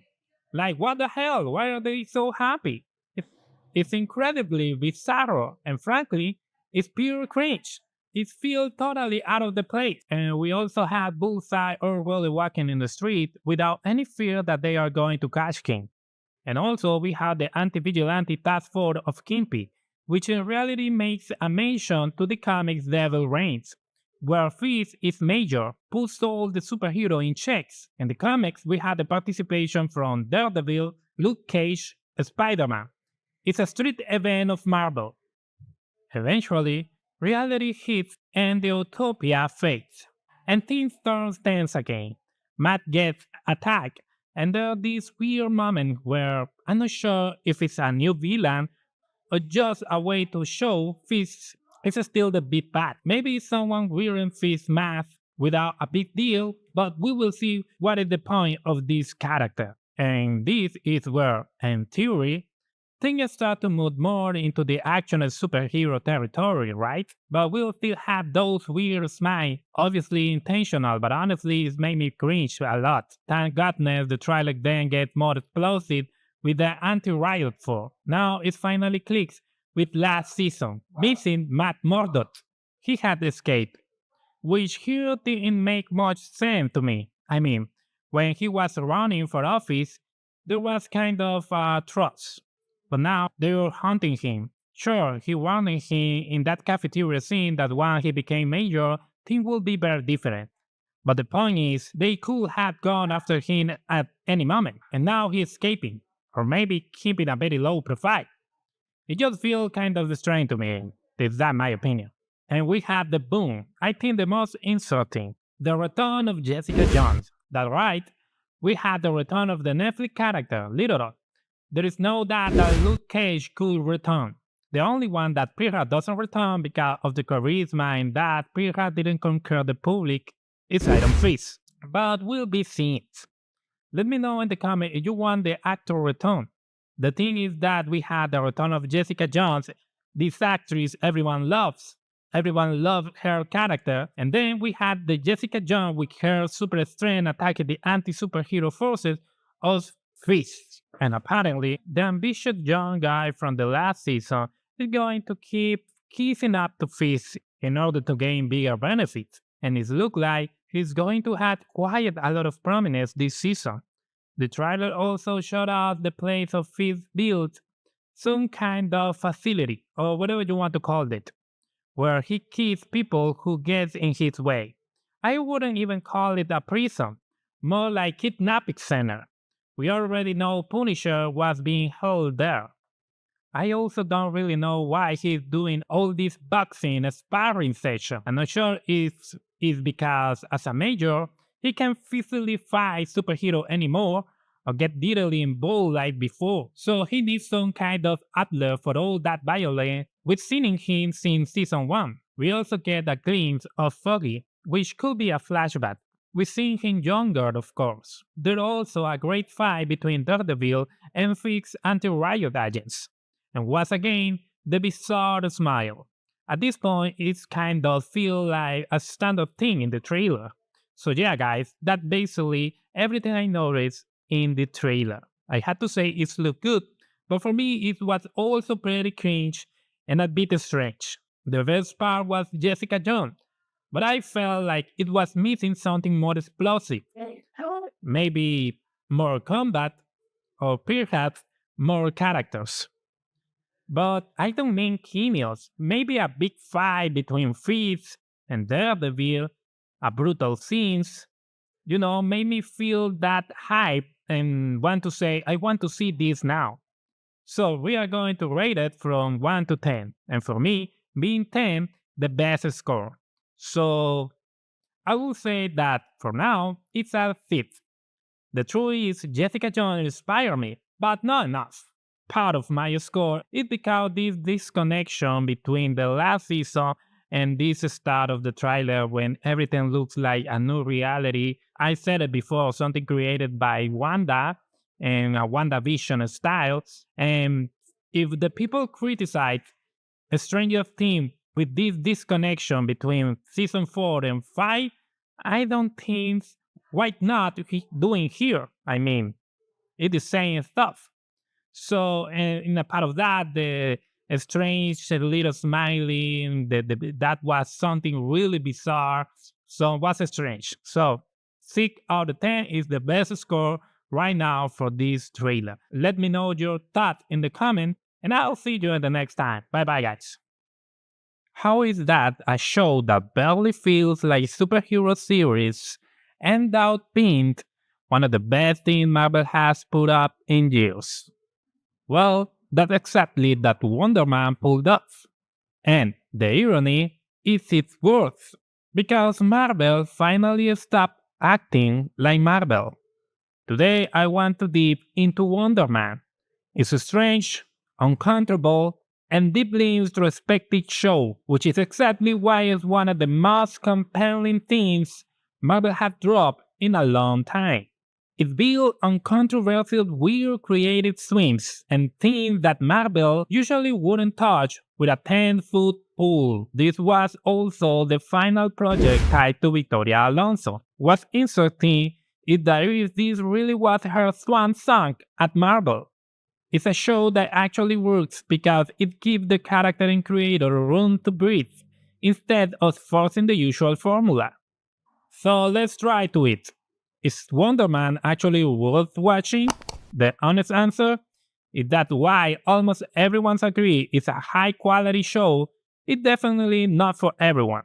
And I don't mean that as a compliment across the board. It's slow, quiet, and really focused on the character, had their frustration and their inner struggle. If you're looking for non-stop fights or CGI every 5 minutes, this isn't it. If Wonder Man were a movie, it would feel a lot like Chronicle, a small tense story about how power messes with people's heads. It even had a bit of a Tarantino vibe. Not because of the violence, but because of the way characters just hang out in everyday situations that slowly build up tension. This is where a lot of people are going to tune out. If you're looking for a classic Marvel with action scenes, flashy visual, and way too much CGI like we saw in She-Hulk, this show probably isn't for you. Wonder Man is a superhero series, but at the same time, it really isn't it. That contradiction is the whole point. The story follows Simon Williams and Trevor Slattery as they try to make it in Hollywood. But more than a story about fame, the show becomes a reflection on acting itself, how performers embody characters, the frustration of the industry, and how a single mistake can destroy an entire career. In that sense, it's surprisingly deep. Now getting into a spoiler, Wonder Man also does something very interesting within the Marvel Universe. It introduced the idea of mutants in a much more organic way. They're not called mutants yet, just people with powers. And damage control plays a key role in hunting this character, not just because of their past, of the potential danger they represent. And this is where the show gets uncomfortable in the best way possible. Wonder Man actually admits that people with power can be a real threat. Simon Williams isn't just a misunderstood victim of the system, he's a ticking time bomb, fully aware of what it is and what he's capable of. Episode 4, which many people consider one of the best in the series, is almost entirely dedicated to showing the consequences of uncontrolled power. And actually, was effective to spend a full episode on that, in my opinion. The message is clear. Fear of power individuals doesn't come up of nowhere. Simon has known since childhood that his power can out of the control. He knows he's dangerous, and yet he still chooses to chase his dream without seriously working on self-control, therapy, or accountability. That makes him a deeply selfish character, and the show doesn't shy away from portraying him that way. That's where Trevor Slattery comes in. Because of this past and his experience, he becomes a mentor figure. Wonder Man made one thing very clear. Marvel doesn't need a massive reboot after Secret Wars to introduce mutants. They are already here, hiding and playing sides. All that missing is the level. And when that level finally comes, cases like Simon Williams will be used as justification for fear, regulation, and rejection. In the end, Wonder Man is a layered show. It's not packed with action, it doesn't try to please everyone, and it refuses to look like traditional Marvel. It takes risks, it's uncomfortable, and it demands passion. For me personally, it's a 10 out of 10. But from broader perspective, if you are not Marvel fan or you are watching casually, it could easily be 6 out of 10. So now I want to hear from you. Do you want more deep character driving show like Wonder Man, or do you prefer classic action heavy Marvel? Is Simon Williams a big thing or a threat? I'm Wetix. See you in the next one. Bye bye. What's going on, guys? Welcome to Everything Always. My name is Michael Roman, aka All Fires, and we have to talk about the enormous bombshell revelation and spoiler that Ian McKellen just dropped for Magneto and a scene in Avengers Doomsday. We have always said, whenever you join the Marvel Cinematic Universe, new or old, for every other project you do an interview for, film and TV alike, you're gonna get asked about the MCU. And that's why we love when they start doing interviews for other stuff, and a year out from the film, the more interviews, the more chance to slip up. And of course, for some of the older, more esteemed actors, like say Sir Patrick Stewart, Sir Ian McKellen, they're not gonna spoil the movie. They're pros, but they're also not gonna be as tight-lipped and cautious as some of the younger actors and newcomers to the MCU.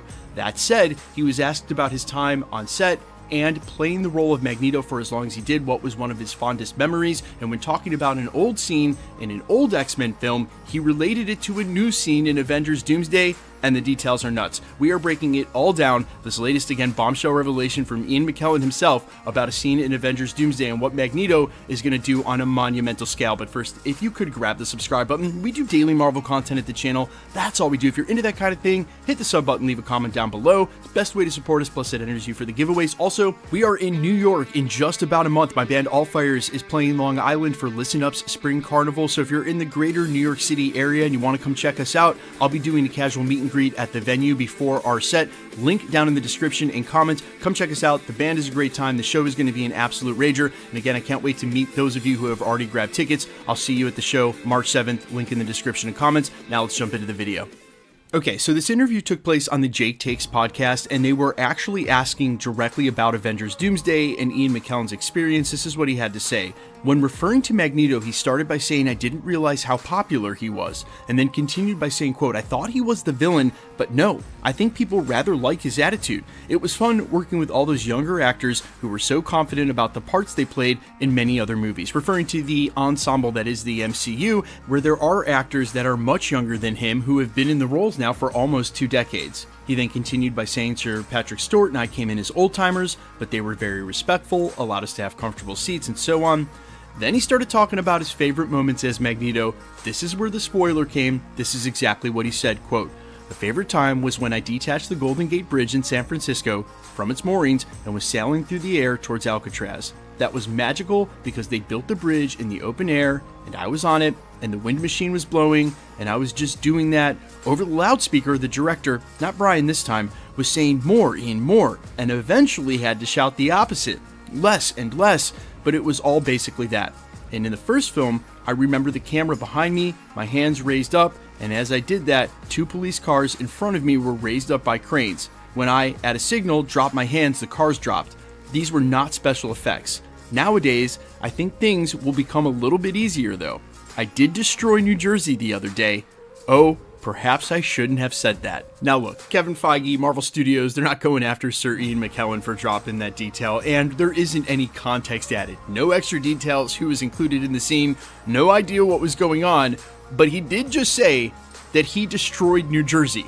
And I think for a film where we're already hearing from industry insiders that it is jam-packed with action, shoots you out like a cannon was one of the quotes used, and doesn't stop, this sort of speaks to the magnitudes of the battles. Now, I've actually taken this next part in the video a couple of times because there's a nuance here, and I don't want you guys to mistake what I'm saying.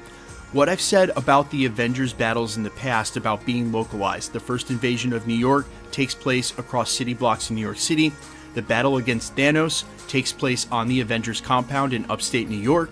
A lot of the battles themselves are localized. Obviously, the fate of the entire universe and half of the souls in it were at stake during Infinity War and Avengers Endgame. I don't mean that the stakes are localized, I'm talking about specifically the action and the battles taking place in one location, and it seems logical that that's gotta happen. But when you start hearing about Magneto wiping out an entire state, that reminds me of Worldbreaker Hulk coming back to Earth and breaking off the entire eastern seaboard. That means that the action, the size of the battles, might be much larger in scope than anything we've ever seen from Marvel movies. This lines up with what we're hearing from industry insiders, and so while, again, very little context for what's going on in that moment, certainly makes it sound like everything we've heard so far is just 100% true about the amount of action and the scale of the action in this film. Now, there have been some reports circulating that perhaps Sir Patrick Stewart could be done with movies after Avengers Doomsday. Not done with Marvel movies, done with all movies altogether and retiring. Perhaps the same for Sir Ian McKellen. And I think there's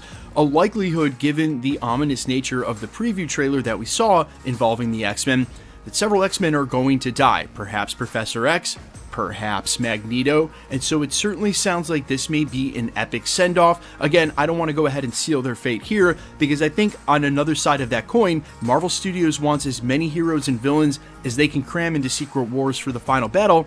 If you kill off Professor X and Magneto, you won't have them there. But if you take a look at Infinity War and Avengers Endgame, they really wanted to focus on a core group of heroes through both of those movies, and that's why the snap works so well to remove all the ancillary Avengers and bring it back to the core group. They may be looking to do something similar with Secret Wars and Avengers Doomsday, where we are getting the return of these Fox X-Men, but not all of them are going to survive, not all of them are going to make it into Secret Wars. And while there have to be stakes in this film, and there have to be deaths in order to drive home what kind of threat Doctor Doom is, remember, the multiverse is getting remade and soft rebooted after Secret Wars is done, and if you followed any of the comics, anytime this has happened, it usually means dead heroes return. But in the case of Magneto and Professor X, if they were to die during Doomsday or even Secret Wars, that is a poignant way to end their roles as those heroes and villains and then recast for the X-Men reboot. And we've even been hearing that some of the new actors and actresses in those roles might be showing up in Secret Wars. That's what I think even bodes worse for Doomsday. Some of these Fox X-Men, all of these Fox X-Men, may not survive and may not survive an incursion that ends up destroying their world. And in that context, when you hear that Magneto wiped out New Jersey, doesn't really sound as big as, well, one Earth wiping out the other, a visual we might actually see during incursions shown in Doomsday. Guys, let me know all your thoughts, though, down below about any and all of this. How hype are you for this film, and did this quote make you even more hype if that's possible? I'm all ears as always. Quickly, let's get into the giveaway stuff before I let you go. All right, still giving away PS5s for every Marvel drop this year, and a ton of other stuff. All you got to do to be entered to win, hit the sub button, leave a comment down below. Because it's truly random, the more videos you comment on, the better chance you have of winning. All winners are always announced at the end of videos in the same segment we're doing here. Remember to hit the notification bell with all notifications turned on to keep up with the videos. And of course, if you like today's video, I'd appreciate it if you'd hit the like button. My name's Michael Roman. Find me on Instagram and Twitter at IamFires. Find me on all other platforms with original music under the name Allfires. Also, reminder, my band is playing in New York on March 7th, just about a month away, for Listen Up's Spring Carnival. Link down in the description and comments for tickets. Come by, check out the band, say hi. I'd love to meet you guys before the show. I'll be hanging out. It'll be a rager. I'll see you guys there. For the rest of you, I'll see you in the next video. Peace.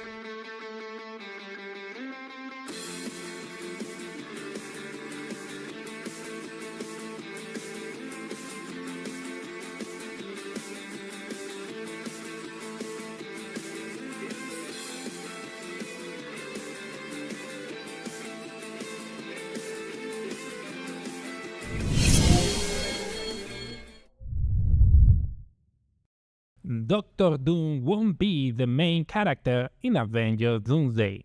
I know it sounds crazy.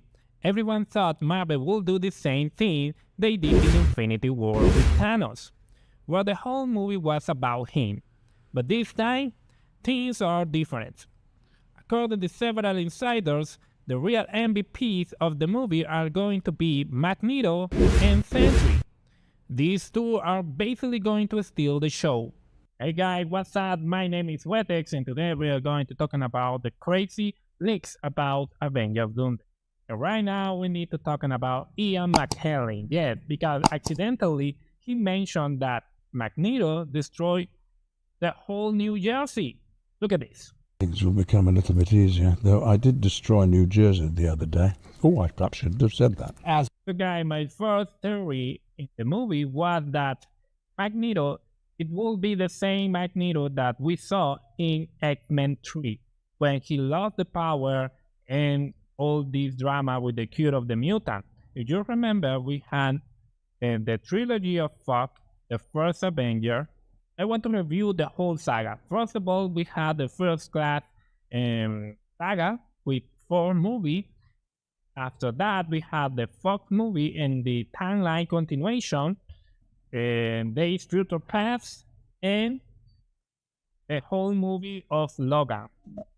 And here we have the trap, because X-Men Day Future Past perfectly closed the whole saga for the Fox franchise, but Logan perfectly fixed to end the whole story, but it's something like a stranger thing. You can finish whatever you want because you accept the Day Future Past. At the last one, we had a perfect happy finale for everyone. But if you like Logan, that perfectly match with this X-Men franchise, all the X-Men die in the movie. So okay, I prefer the happy ending of the X-Men in Days of Future Past, because I was wondering which version of Magneto is it. And a future past is, we can imagine that it's other variant of the Fox legacy with the X-Men 3. This is the final of the franchise. We had a variant with a future past, a variant with Logan, so could be three variants. So we had X-Men 3, Magneto lost his power. A future past, he actually is super powerful. He fight against the Sentinels in that movie. Or, well, Logan even exists, So, which movie it could be?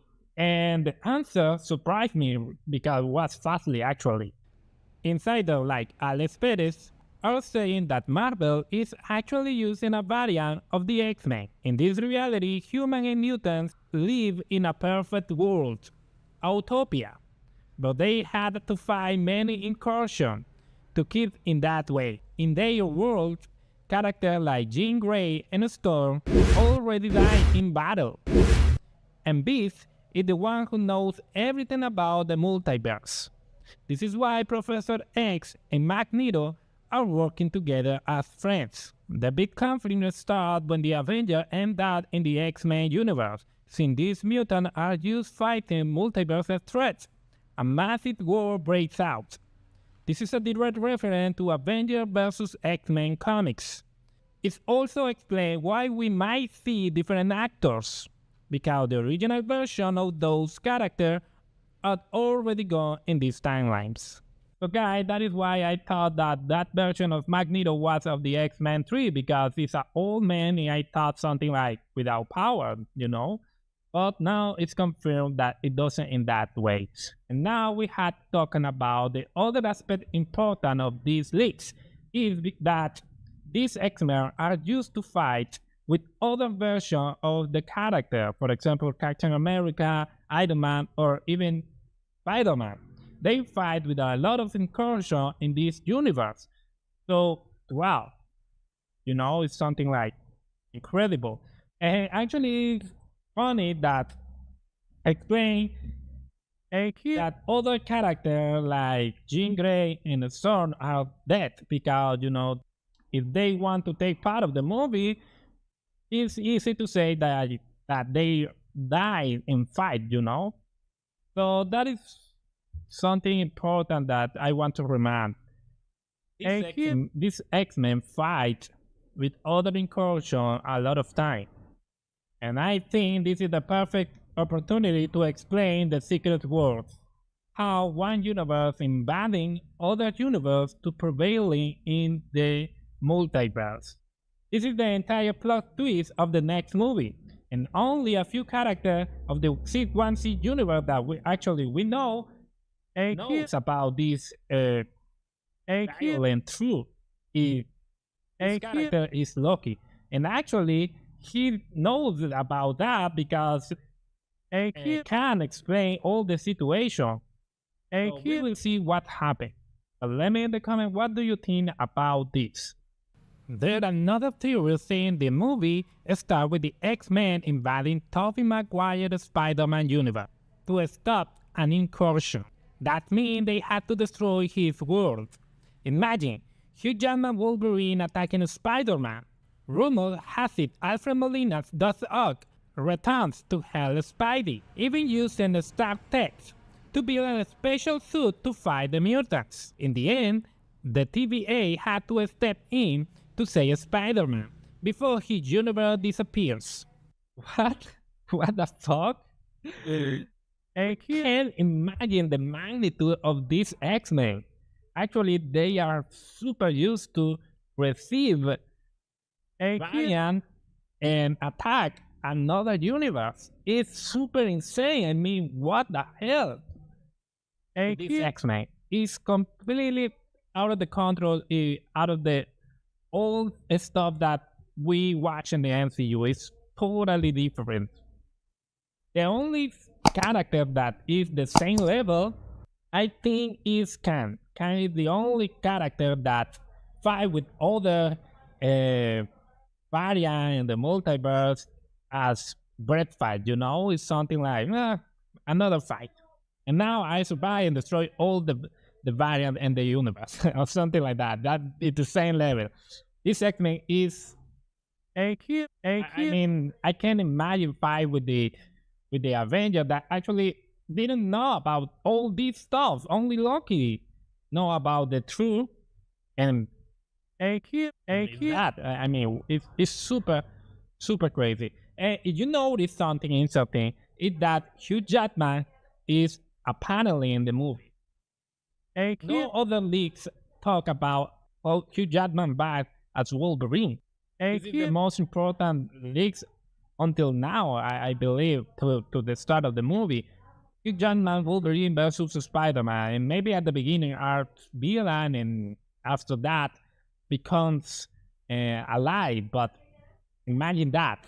Who is your bet for this fight? Wolverine or Spider-Man? Well, it's a little tricky because apparently the TVA saved Spider-Man, but I said it before, this movie is going to be the OG of fan service. Can imagine the whole fight that we will have in this movie. And actually, a lot of insiders are saying that we have 4 hours of content. And actually, I don't know if Cyclops said something like that. It's pure action, the whole movie. Imagine that with pure fan service.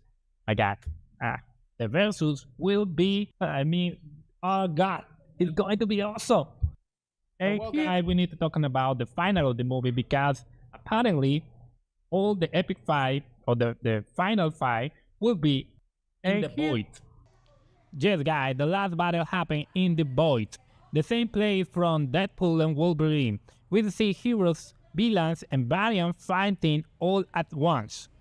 Doctor Doom will even control Elliot. Inside of Fate, he, Wanda, and Franklin Richard are the one building this new pocket universe called Battle Worlds for Doom. Sentry is basically the battery that powers the whole team.